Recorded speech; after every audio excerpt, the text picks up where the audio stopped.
Rock Solid Families wants to thank Casey's Outdoor Solutions for sponsoring the Rock Solid Families podcast.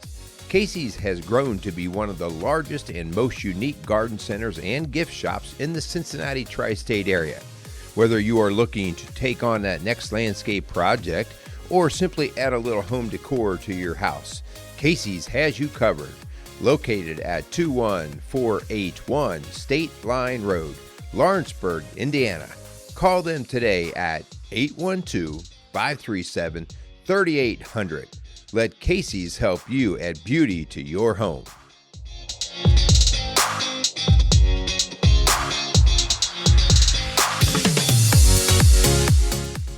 Welcome to the Rock Solid Families podcast. I am Linda Hutchinson here with my Summer of Love partner, Merrill. Whoop, whoop. Hi, Hello. honey. Hi, how are you? Okay, so if you haven't been listening, you know, we have been doing this series called the Summer of Love, and we did a little assessment in week 1. So again, doesn't mean you can't listen, but it kind of all ties together. So I would really encourage you to go back and to check it out. But I want to ask you, on a scale of 0 to 10, how would you say you're 0. doing? You're going to give us even a 0 as a possibility. We could be way down in the gutter. Okay, 1, 0. But How do we feel like you're doing in the Summer of Love? I'm doing or we're doing? Well, you made it very clear in week 1 that this was a we. Yeah, so it's how we're doing. Yes. Yeah. Your perspective on how we are doing. That's a loaded question. Guys, this might be the very last show we do here today. Just asking. It's good. It's a loaded question, but I kind of like it. And I like it because, hon, I think sometimes people think because of what we do for a living, and I've heard people say this, and it kind of just is like nails on a chalkboard to me. Like, you guys just seem like you have it together. Like, you know what to do. And it's like, are you serious? Like, we just had an argument yesterday. Yeah. And so I think the Summer of Love assessment, there's 4 categories that we'll be talking a little bit more about again today.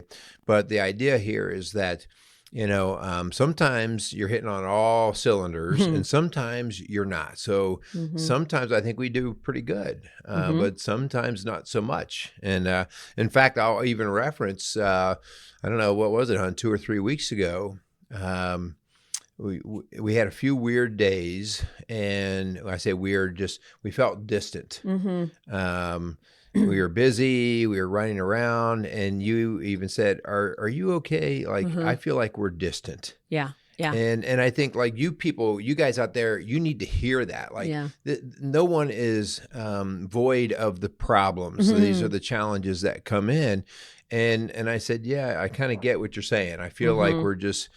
We're not checking in. We're just not doing our thing.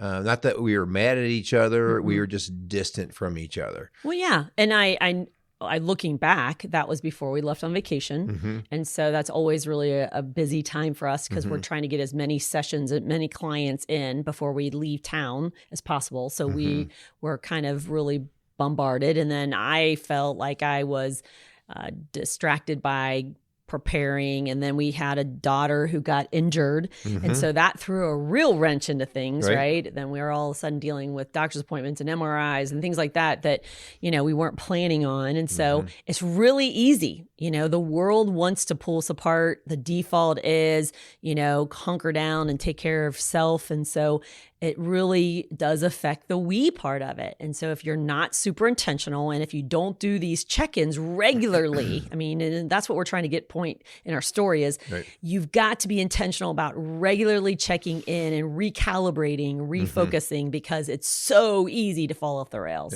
Well, and in saying that, like, so even you and I go, what's going on? But here's the point. the point and part of this assessment and part of the growth in your own relationship and your marriage is recognizing more quickly when you are coming off the rails or feel like you're coming off those rails. So recognizing it before it turns into days and weeks and months and longer, and you go, man, we just have not been together for a while. And so, once you brought that up, I kind of affirmed it, like, yeah, I get what you're saying. And, right away we used the same terminology that we're asking you guys to use. Yeah. We need to start on the check-ins again. We need to be checking in, and it's not what you're doing as much as how are you doing. Yep. And so we really have had some times where we're just saying, let's just sit on the back deck together, no kids around. Let's just, how you doing kind of stuff. And so these are the things that breathe life back in, get you back on the rails, and just keep you from doing further damage. So if you remember, if you've not been tuning into this series, we started with part 1. In week 1, we did an assessment, and we kind of went through that assessment with you, and that is available in our show notes. So feel free to go back and take that quiz, have your partner take that quiz. And really, it's just a real kind of check in on where you're at. And then we divided it up into 4 categories. And in part 2, we handled the communication part. And that is really that heart check that you talked about, and that daily check-in of just really not what you're doing so much in your day, but how you're doing, and really relaying that to your partner, and your partner really being in tune with, man, is she okay? Is he okay? Or is there something up? And if you do that on a daily basis, you really keep, I described it the other day to a couple, as soap scum. My mom was big on spraying her shower down daily and wiping down her windows because they were all clear glass. It was a big shower. And I just thought that was the silliest thing. But that provides for soap scum to be building up over the days, right? So it's funny how, we both do this for a living, and you compare it to soap scum. I call it brushing your teeth. Because, if you don't brush your teeth one day, your teeth aren't going to fall out. But we do daily hygiene of brushing our teeth, because over time our teeth will rot. And so I always talk to my couples and I say, so you're brushing your teeth? And they kind of look at each other. And so it's just a daily hygiene of the cleaning marriage. the shower. Yeah. So, okay, so let's get to the point here. What's today's topic? Well, I was trying to get to that. So part 2 was the communication part. Part 3 was the emotional, dreaming, intimacy part. And look at you. You got a little smirk on your face. If you're listening, not watching, you see Merle's eyebrows kind of bouncing up and down. And if you're watching. Yeah, if you're watching. So today, we're talking about sex. All about sex. No, honey, we're talking about physical intimacy. You always ruin it. There's a difference. And that's the part we're getting into, right? All right. I'm just teasing. I'm having some fun. But yeah, today we are going to talk about the physical intimacy side of things. And we're going to really recognize how the male's brain can go and how the female's brain can go. And because they can oftentimes go in slightly different directions, we feel like we're on different planets, right? Men are from Mars and women are from Venus and all these kinds of things. Yeah, we didn't write that book. But no, but it's just that idea, like how did we ever even come together? So today we are going to talk about physical intimacy, and it might involve a little bit of sex talk too, but that's not going to be It's funny, there's another part. Book which fits in what we're going to talk about too is men are waffles and women are spaghetti. And we've talked about that, and that is so true. And if you don't get where we're coming from, we'll kind of clue you in. Yeah, we'll clue you in because it makes a ton of sense. But before we do, we want to thank our sponsors. We want to thank Casey's Outdoor Solutions and Maxwell Construction for their support of Rock Solid, the Rock Solid Families podcast and Rock Solid Families. And if you don't know who Rock Solid Families is, we'd love for you to check us out at rocksolidfamilies.org. We are a faith-based coaching organization that is really home-based in Cincinnati, the greater Cincinnati, Southeast Indiana area, but yet we really work with couples and families and individuals all over the country via Zoom. And so we would love to connect with you if you just kind of stumbled upon us because you were maybe Googling physical intimacy or sex. I don't know. Whoa. And that's not one of our tag words, but maybe it should be. Yeah. So thank you for tuning in. Okay. All right. So In reference to, as Linda said, even if you didn't take the assessment, we will attach the link to the assessment so you can go back and still continue on what we're doing here. Take the assessment, and then you're going to come back and you're going to get those 4 categories that Linda just talked about, but you're going to get a score in these categories. And so today we're talking about how did you score in the physical intimacy. And so it's really about the intimacy wellness, like how healthy are you guys on the intimacy and the physical intimacy side. Yeah. And so here's where so much of the confusion comes is just like you talked about waffles and spaghetti. Our brains work so differently between men and women. And we have to get out of this idea of who's right. It's not right or wrong. It is just different. Yep. And it's for lots of other reasons, that for general survival and creation of the family and all the different jobs that have to take place. And so from our very first thing, we have to recognize that when I was joking earlier, but when we talk physical intimacy, my brain as a physical male goes to sex, okay, all the physical part, but my ignorance doesn't get that Linda's brain or the lady's brain ties it all together. And so this is the spaghetti. It ties it all together. Right. The emotional intimacy, the spiritual intimacy, the physical intimacy, all of them tied together. Whereas us men, we can compartmentalize. Yes. So ladies, you get me. You understand it. Like if your husband has not spoken to you all day, but then knocks on your door at evening and wants to have sex, for you, that just doesn't compute. Why would he ever do that? Right. What a fool. Or if he has had an affair or he's watching pornography and then he comes to you and wants to be physically intimate with you, you have this emotional barrier because of the pain and the betrayal that you've experienced. And so that's where the spaghetti comes in. It's all kind of kludgy and all wrapped up together. And so it's very hard to separate one from the other. And so when one is missing, the intimacy is lacking or undesirable in another area. And so it's hard for us to separate them. But for the men, it's not so hard. Right. Because in fact, it's the other complication that we separate everything and we have a hard time going into certain areas. Like if I'm in the waffle has compartments where the syrup builds up in each little compartment. Yeah. And once I'm in one little compartment, I'm not going anywhere until that one is empty or satisfied. And so we don't jump out of those compartments very easily. And so I would challenge women and men to understand a little bit more, and we've talked about this before in other shows, the idea of how we have to help each other see from the other perspectives, okay? And the idea here, well, us men seem to gravitate easily and quickly towards the physical intimacy, but we need help, and we don't deny the importance of emotional intimacy. A lot of people will say that. But I don't believe that's true because I work with men all the time and they want to feel intimately, emotionally connected. It's a foreign world. But once they get in it, they can be good. And they really get exhausted by women trying to mix them all up. For instance, if you were out working on the car and changing the brakes and I came out to sit by you and wanted to have this really deep spiritual or intimate conversation, you would have a really hard time being able to do that. Because why? Well, my first comment would be, hon, I can't go there right now. Right. Yeah. Yeah. I can't. And it's not because I don't want to. It's because my brain can only think about replacing those brakes or doing whatever the task is at hand. Right. Where you could be washing dishes and having that conversation about other things. And again, it's not impossible. I'm saying that it's not preferred by the male brain. Yeah. So we have to respect that and realize that we're going to have to wait and try to prioritize the time when he can put you in that box of priority and think and focus on you alone. And so, but you can't have him multitask and expect any quality out of that. And so ladies, we get frustrated when, he won't sit down and have a deep conversation with you. But then at the end of the night, he's thinking about sex and you're kind of confused as how that, you could have had an argument at dinner.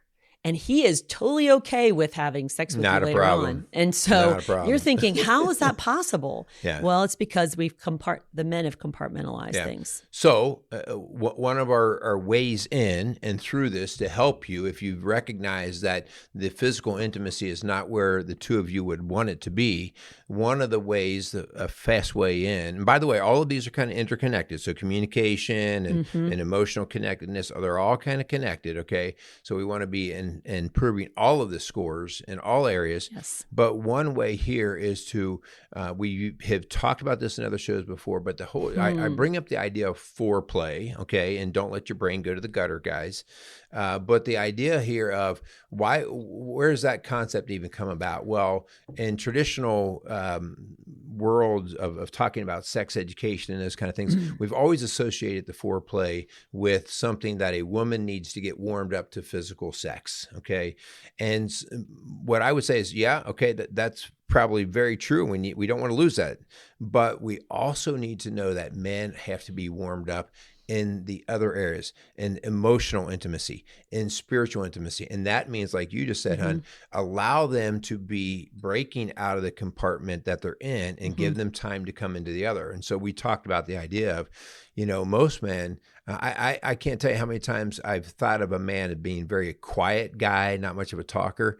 And you'll start to hear the wife say, oh no, if you get him alone and starts talking, you can't shut him up. And that would be kind of what we're talking about, the idea that set up the time to have, hey, we're getting ready to drive on an hour-long drive somewhere. Maybe that is a great time to tap into some more of that emotional talk when he's not going to be distracted by how to fix the brakes on the car. So ladies, here's what we do when we're upset about the emotional disconnect that we feel.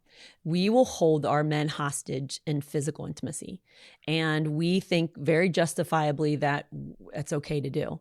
And so my point is that please do not use one as a weapon to get the other, or vice versa. And guys, same thing. And so it's really important that we resolve that through our communication skills that we learned in week 2, that we really resolve those issues on a regular basis so they don't build up like that soap scum or that plaque on your teeth. Plaque on the teeth, And so it takes that regular connecting. It takes that regular check-in to say, hey, I noticed that we seem distant, or it seems like you don't want to be with me or lay with me or go to bed when I go to bed. And so help me understand what's going on there.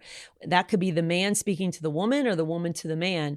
And so really to reconnect so that you can really create this environment where you want to be physically intimate with one another and not hold grudges. I have so many couples that will say, man, they are horrible about holding grudges or not forgiving me for forgetting the milk yesterday. So they'll hold the men hostage for a week because they were late from work or, lied to them about something. And so let's resolve the one so you can have the others. Yeah. So, hon, back in May of this year, so probably, you may have it, I didn't write it down, the episode numbers, probably in the 254 or something like that.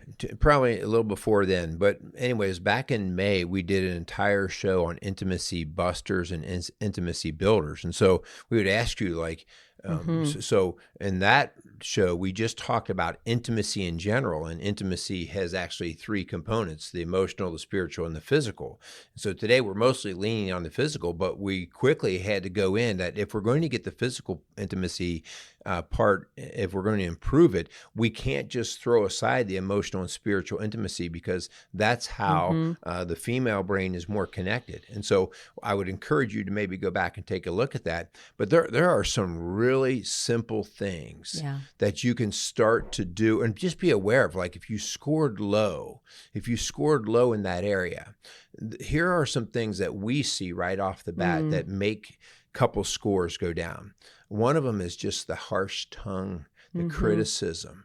Like, if you notice that there's a lot of criticism, that borderlines, we might say we're sarcastic, little cuts below the belt kind of thing, that's stuff that breeds contempt. And remember, it was a Gottman that talked about, like, his number one thing that he can tell that a marriage is on the rocks is if there's a high level of contempt. Like, I just don't I just don't want to be around you. There's something about our interaction that turns me off. And again, I understand there could be some deep hurts there that have not healed right. I have a client recently who her husband had an affair. And so there's some deep mistrust, some wounds, right? But it's been years. And so she's coming to me saying it's not healed right. And he's like, I thought we were watered over the dam 4 years ago.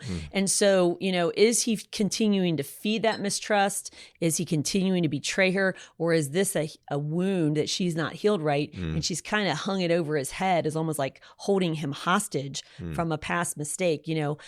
Jesus came on this earth to be full of grace and full of truth. We can't sacrifice one for the other. So I'm not saying you turn a blind eye to the things of the past, but I'm also saying if we held our spouse to the standard that we want to be held to, would it be so stringent or would it be more grace-filled? So we really got to be careful with what we're holding on to. Yeah, I mean, why? So we're called to be unconditionally loving and respecting, but when we're hurting each other, we start to throw conditions. Well, with the way you've talked to me lately, I really don't have any desire to do that extra favor for you. So these are some little things that turn into big things, right? Unconditional love and respect is actually on our list for intimacy builders, as well as, serving one another, submitting to one another out of reverence for Christ, or appreciating and saying how you appreciate what your partner does instead of just expecting out of them and criticizing them when they do it wrong, right? And something that I think I will say, this tends to happen more to our middle-aged to older couples. When they first got married and earlier in their relationship, there was a lot of excitement in life. And that excitement we might use the word passion. It might be passion for the marriage, passion for each other, passion for the career, passion for all, like these things that kind of well up in you and make your heart beat and make you kind of excited to do life. But then you start to get into that middle-aged and older, and maybe you see that some of that is either already accomplished and it wasn't quite what I thought it would be, or whatever it is, that couples start to lose that passion. And so it's important that the two of you, and we talked about this a little bit in our last show, that you do have to dream together, that you do have to create new passions together, okay?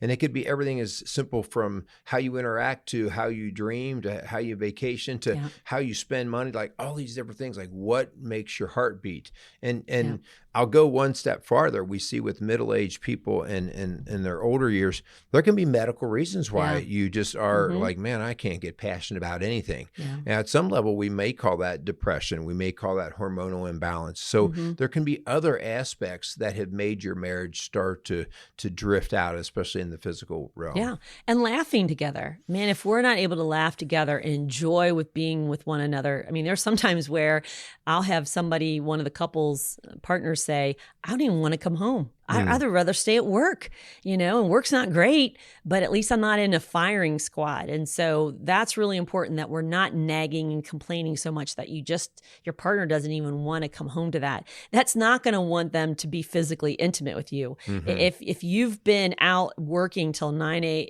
p.m. and, 7 days a week, and you come home and just want to be all lovey-dovey and physical, and your partner's like, I haven't seen you all day and I'm exhausted now, so you got to be really careful with having humor and laughter, enjoying each other. One of the things that we oftentimes see with couples who are in the hurt phase, and you're seeing them scored low on these different areas of assessment, is they will become conveniently legalistic. In other words, they'll start counting rights and wrongs.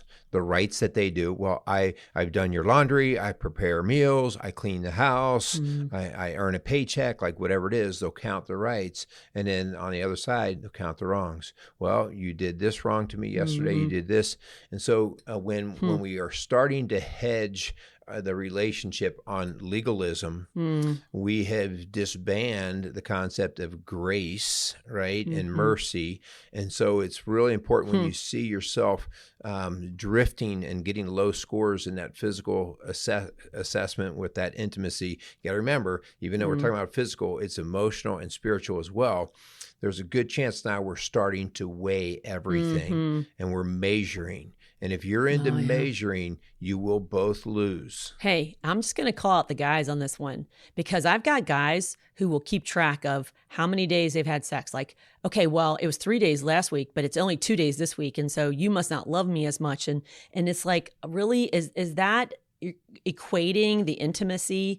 And so again, if there's a pattern week after week, that's when you come to them and say, I'm kind of concerned because it kind of feels like we're drifting. But if you have a busy week, or if your wife isn't feeling good, that you're going to hold her feet to that fire and make it such a contentious thing, she's not going to want to be with you. Okay. It can't be, you literally have marks on the wall of how often, you get to get what you want. That is not intimacy. That's not what's going to build and draw in your partner. Yeah. And again, I hear that completely. And it can go both ways, right? Like if you had, we've kind of understood sex 2, 3, 4 times a week, whatever it is. So if it's too little, somebody's complaining. If it's too much, somebody's complaining. And so it's that whole idea of, okay, have an understanding of what works for the two of you. By the way, when we talk about sexual frequency, what is the right amount? Whatever you two agree on, okay? Whatever would complete the two of you. But then it is all that is a general guideline for your health. If you said, hon, like we've gone for several months now and we've seemed to always be shooting quite a bit below where we originally thought was the number, it's worth the conversation. There might be very good reasons, but there also might be some drifting going on. And it's like, okay, why are we not having the desire, or we're having the desire and it's not being quenched the way we normally did? So anyway, that can go both ways on that. Yeah. I think of Colossians 3:12. It says, therefore, as God's chosen people, holy and dearly loved, clothe yourselves with compassion. Are you treating your partner with compassion when it comes to this? Kindness. Are you approaching them in a loving, kind way? With humility. Is it all about you? Or is it about submitting to one another out of reverence for Christ? Gentleness. Are you being gentle, or are you being forceful? Like, this is something I deserve and I demand. If that's not what God's called us to do. And patience with one another. If you're getting over COVID and you're having the long haulers and you can't breathe at night, and like, I need to have patience, and I can't just kind of like demand something that your partner's unable to give. It says, verse 13, bear with each other and forgive one another if any of you has a grievance against someone. Forgive as the Lord forgave you. And over all of these virtues, put on love, which binds them all together in perfect unity. That's what we're looking for. Colossians 3:12. That's what a marriage that's intimate looks like. All right. So, guys, we hope that this is making some sense to you. We hope that if, as you've taken your assessment and you see your areas of strength, but maybe your areas that maybe are struggling a bit, again, this is not a scientifically diagnostic tool. This is something to prompt conversation, and hopefully it gave you some areas. And that's why we wanted to break it into those more specific areas so you can wrap your hands around that. Right. Yeah. So this week is part of the challenge. Like, have some conversation about the physical intimacy needs, and then what those other things like the emotional intimacy and the spiritual intimacy, what those actually mean to you. So taking the spaghetti and straightening it out a little bit so you can so the guy can go, oh, okay, now I understand, but also allowing the compartments of the man to be able to jump out of one compartment and into another. And what might the process look like for a man to be able to do that? Hun, I would love to do this, and we'll do this in our show notes, is to attach this handout of the intimacy builders and busters. Yeah. And so if physical intimacy has been a challenge for you as a couple, it is probably connected to something emotional as well. And so this intimacy builder and busters would really be good for you to maybe circle, like, okay, where are we? Are we more on the building side, or is there things that are really busting up our intimacy? And so you can kind of get a little picture of that through that handout. So we'll attach that to the show notes. Yeah. All right. So very good. So we have one more week of our Summer of Love series. And in that one, we're going to be talking all things of spiritual connectedness, equally yoked, why, and man, that goes back to today's show. It goes back to all the different parts that we're talking about. And so that's going to be a big part of what we do. Whether you are Christian or would you call yourself spiritual in nature, I will promise you that you are connected at a deeper level. People use general phrases like, they just get me. Well, what does that mean? Okay. And so there's a different level, and that's that spiritual level that we're going to refer to in next week's show. So, and I would say, I would challenge you if you're thinking, oh, well, we're done here because there's really not much spiritual intimacy. I would challenge you to really tune into next week, because could you possibly grow in an area? Is there maybe more for your relationship? Yeah. I mean, maybe that's a huge missing piece, a link that would really deepen your relationship to a place it's never been before. And I would say a lot of times the people who are tuning this out and this kind of dismissing this area is because they did not see it growing up. Or maybe they saw the legalistic, really bad version of it growing up, where it was all talk and no action, and it wasn't depth and intentionally, authentic. Because if you saw authentic spiritual intimacy in your family growing up, that is definitely something you would want to repeat in your marriage. Yeah, man, that's a great point. And one thing that you'll see is that when you have a deficit in spiritual intimacy, you will get an increase in legalism. Because now this is where the whole 50-50 came up in the marriage. And well, I track. do 50%, you do 50%. And so that when we hear those terms, we right away know, okay, you're talking about a legal marriage versus a spiritual marriage. So anyway, that's coming up next week. We want to thank our sponsors. We want to thank Casey's Outdoor Solution and Maxwell Construction for all of the support that they give the Rock Solid Families podcast. We also want to encourage you guys that if you hear something on a show and you think it's helpful, great. But if you think it'd be helpful to somebody else, please don't be their counselor unless they've asked, but share the shows with them. Okay. Yeah. Share the shows, and please, if we can help, or another counselor or coach in your area could be of help, please, make a reference that way.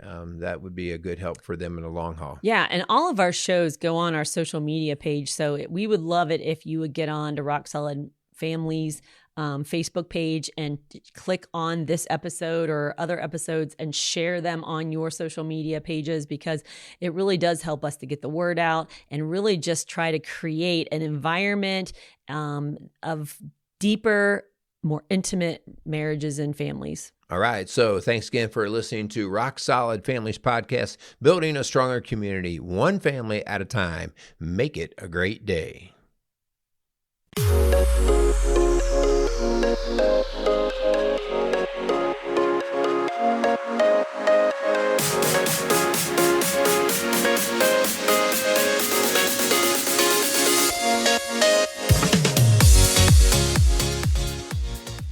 Rock Solid Families wants to thank Maxwell Construction for sponsoring the Rock Solid Families podcast. For over 30 years, Maxwell Construction has been a leader in turning dreams into realities, building schools, banks, restaurants, and many other commercial and public facilities. Maxwell Construction has made it their priority to not just build buildings, but to build into their community. So if you have any construction needs, call them at 812-537-2200.